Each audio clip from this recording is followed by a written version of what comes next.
Yes, sir. That's right. Winners, listen here. First Hendrick Motorsports win of 2026. Chase Elliott's 22nd career win. Chase Elliott's second grandfather clock at Martinsville. Chase Elliott's earliest win in a season. Hendrick Motorsports' 301st all-time Cup Series win. That's the most of any team all-time. Also, Hendrick Motorsports' 31st win at Martinsville. That's the most of any team at any track. This is Chevrolet's first win of the season. We had 3 Hendrick Motorsports cars in the top 10, and the boss man, Rick Hendrick, was honored by the Automotive Hall of Fame as the Industry Leader Award in retail. Winners, listen here, baby. Let's go. Another whole episode dedicated to Hendrick Motorsports coming off a fresh victory. First one of the year. It feels so good. Let's go ahead and raise our Miller Lights and get it cracking. Y'all hear that? That sounded so good. This episode and this drink goes out to Chase Elliott and Hendrick Motorsports. We're on the board, baby. Oh, man, that feels right. That feels good.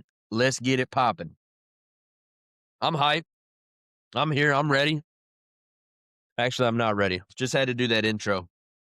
But, boy, it feels good to get on the board and get one in the win column. Thanks to Chase and the 9 team. Thanks to Alan Gustafson. We're going to dig into that tonight.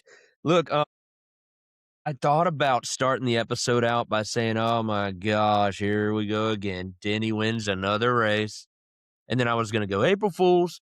But then I started thinking by the time y'all listen to this episode, it will be past April Fools. So I'm actually recording on April 1st. And we have just under an hour until Artemis Mission 2 launches towards the moon. And so we will keep things rather brief. And we will get outside because I'm in Central Florida, and I'll be able to see. I'll be able to see that rocket go up or that spaceship, whatever you want to call it. But yeah, looking forward to that, and that happens within the next hour. Of, assuming things go according to plan. So this will be a rather brief episode. You probably can see, how long this one is, and probably doesn't match up to all of our other episodes. But that's because the Cup Series doesn't race this weekend. We're headed into Easter weekend, so I'm today just going to give you like a little recap of Martinsville. We'll have some things to chat about, obviously, coming off a win. And then we will do a very, very small preview for the racing action that will happen this weekend for the Trucks and O'Reilly series. But we're not going to do our Bristol preview until next week. So next week there will be a special episode. And in that episode, I will include a Bristol preview. So you're going to have to come back for a preview for the next Cup race. All right. I guess I took like the roundabout long way of saying that. Today is mainly just a recap episode from Martinsville. And I really wish I had a hot dog to chow on right now while we go through this episode, because this beer just ain't cutting it. It's good. It's delicious. It's celebratory, but it just feels like when you win in Martinsville, you should probably have a dog. So I guess that's why I'm repping the dogs. And also, Chase is from Georgia, so might as well throw the G on the chest today. All right, let's jump into it. Man, hot topics coming out of Martinsville. Really only going to touch on 3 things. But first, the big takeaway, the hottest topic is obviously Chase Elliott's popular win. He came through. Finally, Hendrick Motorsports gets on the board. So let's go back a few weeks ago, Las Vegas. Look, Denny Hamlin beat our favorite driver at Las Vegas just a couple weeks ago. We ran second to him. Denny was great at Las Vegas. Thought we had us a chance to run him down, especially late in that race. Didn't happen. And so, yes, the statement is true. Denny beat our favorite driver at Las Vegas. But guess what? Martinsville, different story. This week, our favorite driver beat Denny Hamlin. And it felt so good, so sweet. A race that Denny was in control of, and he only got beat by one guy and it's the series' most popular driver. It's the sport's most popular driver. And by the way, our favorite driver also beat Joey Logano, who finished third. Feels really like, going back to Las Vegas, the sting from that race, man, it felt good to run second at Las Vegas, but it stung because we ran second to Denny. But this week, he runs second to us. A race that he should have won. Okay, let's be honest. Denny Hamlin was the best car this past weekend, dominated the race, but he did not beat our guy. We were there at the end, and super proud of that. Of course, Joey running third was extra special. And, whoever your favorite driver is, our guy beat him too. We beat everybody this week. So that feels really good. Look, so shout out to Blake from the Checkered Chat. I don't remember if he was on this pod. I think it was actually on his pod that he was talking about the trend for Chase Elliott lately, having a good race, followed by a bad race, followed by a good race. It just seemed to kind of go back and forth. Is kind of how his season has gone. Felt like he was about to have a good race at Martinsville, a track that is very kind to him, and that's exactly what happened. The trend continued, okay? I'm going to give you Chase Elliott's finishes from this season in order, okay? So we're through 7 races right now? Daytona, 4th place finish. Atlanta, 5th place finish. Coda, 7th place finish. Phoenix, 23rd place finish. Vegas, 2nd place finish, or runner-up. Darlington, 15th place finish. And then Martinsville, we win the race. So, yes, some of those 11s and 15s, not so bad, but he didn't have race-winning speed on those days. The 23rd is obviously the glaring issue that we've had this season at Phoenix, a track that I thought we were going to be pretty decent at. But really, we're seeing, top 10, not top 10, top 10, not top 10, so on and so forth. And so when Blake said, this is going to be a good race for us, a good week, I was all about that. That makes sense. And the trend obviously did continue at Martinsville, and glad to see it did, and glad to see us get in the win column. Because much of the day, it wasn't looking like we were going to have a good result, but things worked out for us in the end, and we did get that good finish. So that makes me question, does that mean the next race is going to be a bad race, or is it just the next week? Because the Cup guys are off this week. So coming up to a bye week, an off week, maybe this is the bad race. I mean, they're not racing, but you get what I'm saying. Maybe this is the bad week, the bad result, meaning the following week, maybe we'll get the good result at Bristol. I don't know how that works. I hope that that's how it works, though. Feels good to go into an off week coming off of a victory. But here's something that I wanted to ask. And this was also a little shout out to Blake, because we did discuss this, I think, when I was on their pod recently. But I was wondering, does Chase Elliott still win this race if his top 20 streak is intact? Like, thankfully, that Phoenix 3rd place finish shut down the top 20 streak to begin the year. That's been the talk the past 2 seasons. And even though those are great consistent finishes over the past 2 seasons, he only has 3 wins to show for the past 2 years. So, I mean, we got the top 20 streak out of the way early, and Chase Elliott goes on to win a race the earliest he's ever won in a season. So I think that's great. That's big. I'm not sure that Alan Gustafson makes that call, the 2-stop in the final stage. I'm not sure AG does that if we're trying to get a top 20 finish, That call is what put us in position to win this race. Nothing else did.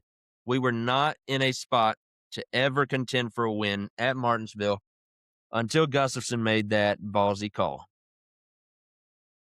So to be honest, I mean, he has a record, I would say a bad record, but he has a record of calling races very conservatively in order to get the consistent finish. And with that streak gone out the window, we win the race.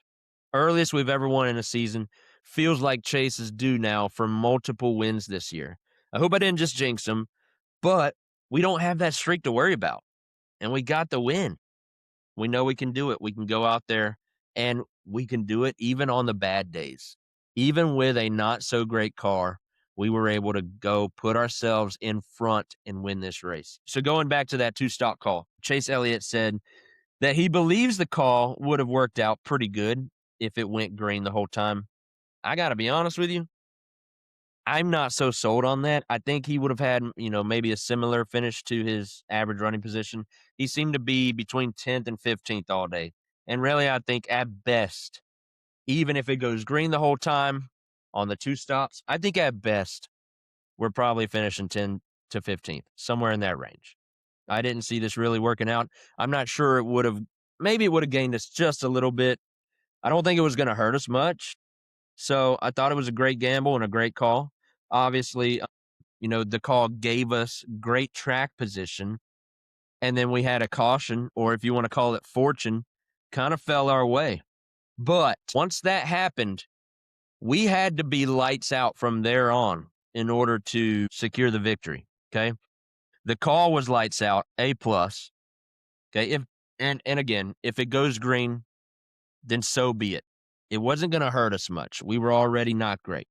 So I think it was great. You have to make that call if you're AG because it gave us position.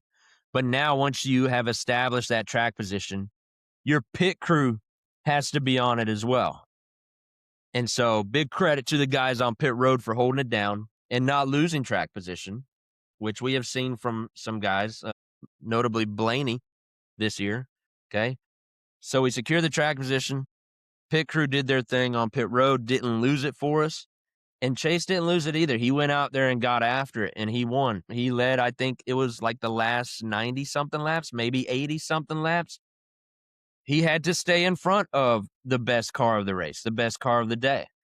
Okay, Denny Hamlin was behind him and had plenty of time to run him down and pass him, and that never happened. Chase was also on his game.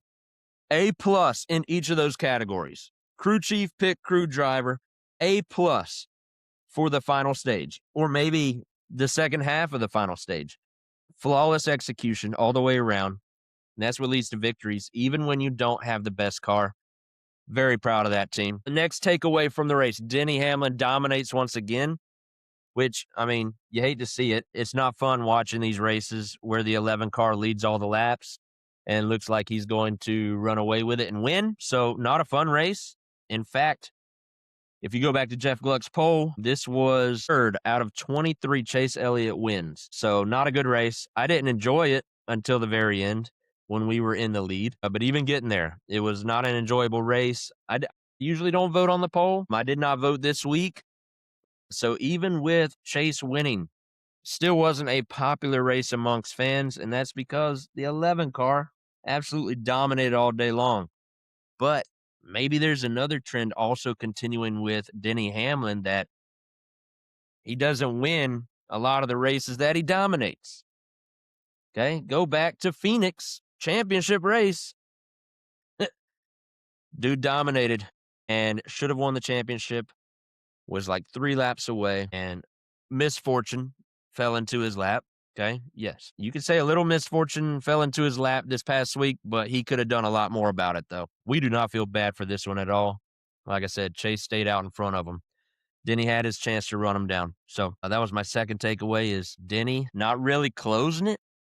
I don't know if we call him clutch or not, but I'm seeing him give away a lot of races. Okay, and he's talked about that too. He's talked about how he should be, probably 75 career wins right now because some races that have got away. Well, bro, you just got to close it then. So I ain't mad. Funny little thing to consider there. All right, last thing. Not really a takeaway from Martinsville, but some conversation that has been had amongst NASCAR personnel within the industry. There's been a Hall of Fame debate. Okay. And this debate has surfaced, this past week about guys from the lower series being inducted into the NASCAR Hall of Fame. So I'm going to get my take on it, be very quick. I would love to hear y'all's thoughts on this.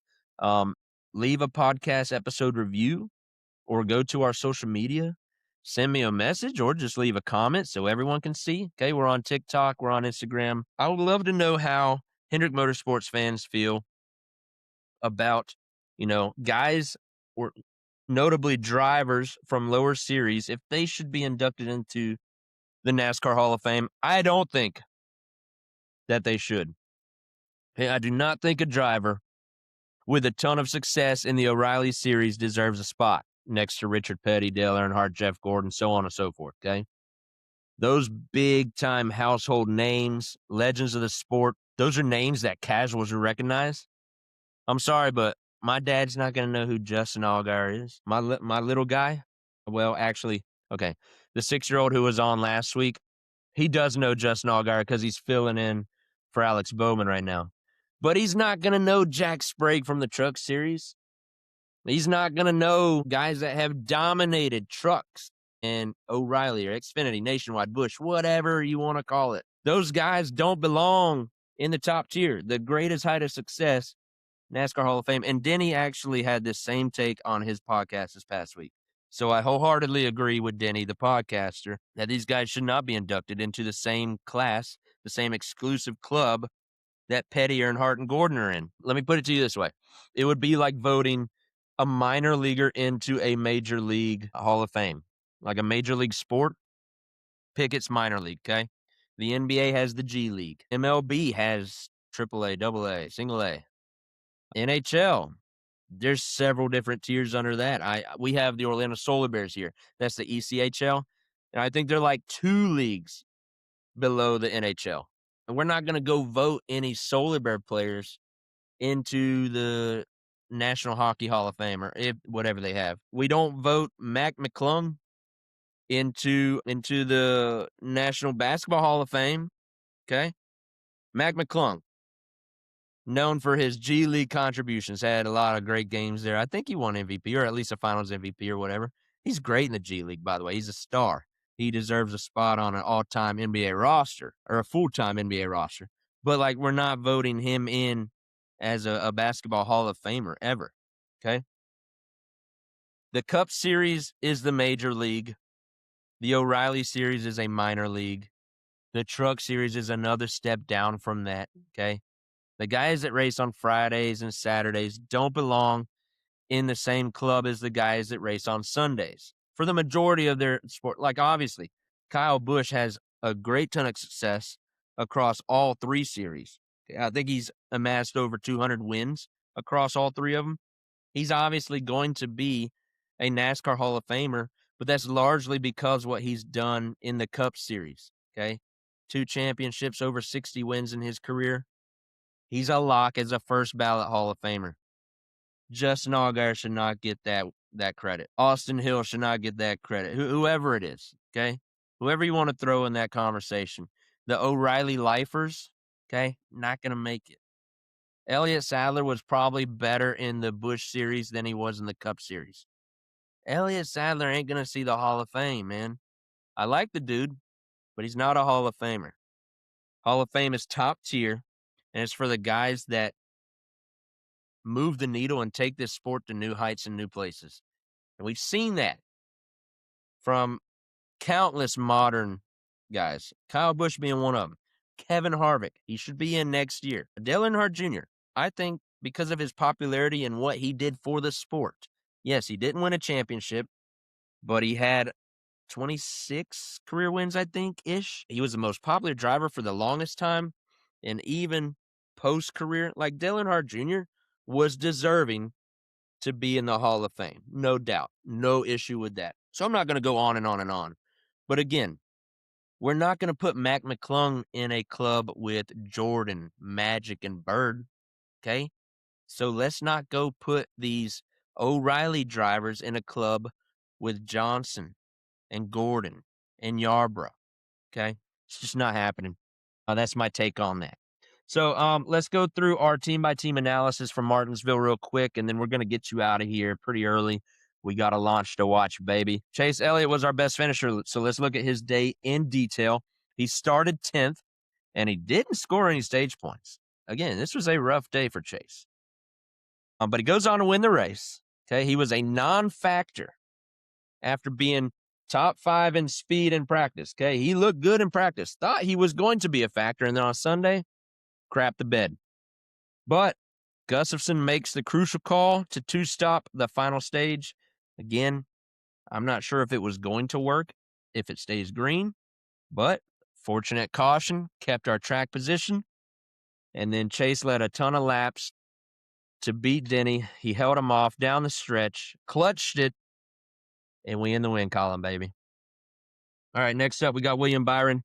Started second, and then stage 1, he finished second, and stage 2, he finished 5th. And then in the race, he went on to finish 5th. Top 5 car all day long. Felt really good. That's what Willie B does at Martinsville, by the way. He makes it look easy, and we know he didn't have his best stuff. You know, you put anyone else in this car, they might struggle to finish top 10. But William is very good at Martinsville and kept that car in a great position all day. So happy to see him get a very good result of a top 5. And still expected a little bit more from him.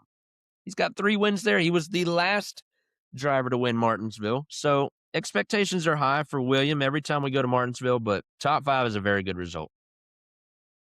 Kyle Larson started 13th, and no stage points in stage 1, but stage 2 he did finish 9th, and then he finished 9th for the race. So this obviously wasn't his best, but he stayed out of trouble, didn't wreck the car, didn't try to do too much, and we've already seen that this season. So, you know, he was rather mistake-free all day, and that's what you would like to see from the 5 team. Okay, on the days that they're not their best, they salvage a top 10. There we go. 3 Hendrick Motorsports cars in the top 10. And then Justin Allgaier, he started 21st, didn't score any stage points. Ultimately, he finished 22nd. He was 2 laps down. And he was actually, I think he went that second lap down very late in the race. Chase was passing him. And I was just praying, Justin, get out of the way, baby, and get right back in line behind us and block that 11 car. All right, so that was the Cup race. O'Reilly, fun race is what I heard. A lot of cautions. I was actually at dinner when this race was wrapping up, but Allgaier did go on to win this race. He looked pretty unbeatable, but Corey Day, man, you love to see this guy and what he's doing right now. He started 7th, and he didn't score stage points to stage 1, but stage 2, he finished 9th. Then he went on to finish 2nd in this race to Justin Allgaier. So this was Corey Day's best finish of his O'Reilly career. 2nd place finish. Stayed mistake-free again. Okay? Didn't ruffle any more feathers than he had the first 2 weeks of the season, or 3, whatever you want to call it. It seems like it's been a little while ago now. Okay? We saw him make progress all day long, and he had a chance at the end. He was in contention. He was in position. There at that last restart. Actually, I think he had 2 restarts late where he was in position. But ultimately, nobody was going to beat Allgaier. He was just on another planet. He's on another level right now with the O'Reilly series. But for Corey Day to be the first loser, okay, because remember, Ricky Bobby said, if you ain't first, you last. Dude, really, really pumped up by what I'm seeing out of the 17 team on Saturdays. Man, I hope that continues to keep going in the trajectory it's at right now. It's looking good. You know, there's going to be one race that they just, might have a little bit of fall off or might get in some trouble or run into some adversity. But right now, he's on such a roll. Love to see what that team's doing. All right, so let's go over the driver standings as they sit right now in the Cup Series. Chase Elliott is 4th in the standings. He's minus 104 to points leader Tyler Reddick. William Byron is 5th. He's minus 115. Kyle Larson is 9th in the points. He's minus 147. And, of course, Alex Bowman is still 36th. He's minus 330 points. And he's also 35 points behind Cody Ware, who's in 35th. So, still thinking about Bowman. Man, this guy is a Hendrick guy, so we're going to mention him every single week, even though it's not fun bringing up where he is in the standings. But hopefully he's healing. We're still thinking about you and praying for you, Alex. Can't wait to see you behind the wheel of that 48 car again, man. All right, let's look at the O'Reilly Series standings. Corey Day right now is 7th in the standings. He's minus 148 to the points leader, Justin Allgaier. But he's only 9 points behind Carson Kvapil, who is 5th in the points. So Corey Day is 9 points out of a top 5 position in the point standings. This early in his career, exceeding expectations by a ton right now. I'm loving it, man. I hope it continues. So, like I said, there is no Cup Series race this weekend. The Trucks and O'Reilly Series will be racing at Rockingham, a little throwback track. Love to see them going back to this track in North Carolina. It should be pretty enjoyable to watch on Friday and Saturday. But the O'Reilly race does have Corey Day again in the race. He has plus 1,600 to win. So the odds makers are starting to notice his great results and his progression. And so plus 1,600 is very favorable. In fact, I think Rasha Caruth to win this race is like plus 2,250. So much better chances right now for Corey Day to win this race at the Rock. Okay. So here's your weekend schedule. Rockingham on Friday at 4:30 on FS1. That will be the truck race. And then Rockingham on Saturday at 2:30 on CW will be the O'Reilly race. Okay. Just those two series. The Cup guys are off this weekend for Easter. We will see the Cup Series return Bristol on April 12th at 3 o'clock. That will be on FS1. But this next week is Masters Week. We will return for a special episode, like I said, which will include a Bristol preview next weekend. And we'll probably talk a little bit more Corey Day and how he does at Rockingham. But that's all we have for this episode this week. Keeping it pretty short for you. Hope you enjoyed it. The vibes are high, so I know I enjoyed it. But this weekend, one of my favorite weekends of the year, and I mean, it's obviously going to be one of the very favorite weekends for the Cup Series because I think this is the one weekend that they have off all season long. From here on out, it will be a race every single week. So take time to enjoy it with friends and family. Get to church on Sunday morning. You know, Good Friday. I have to say this because the greatest honor in my life was receiving salvation when I was 5 years old. And so since this is my podcast, I'm going to share this real quick with you.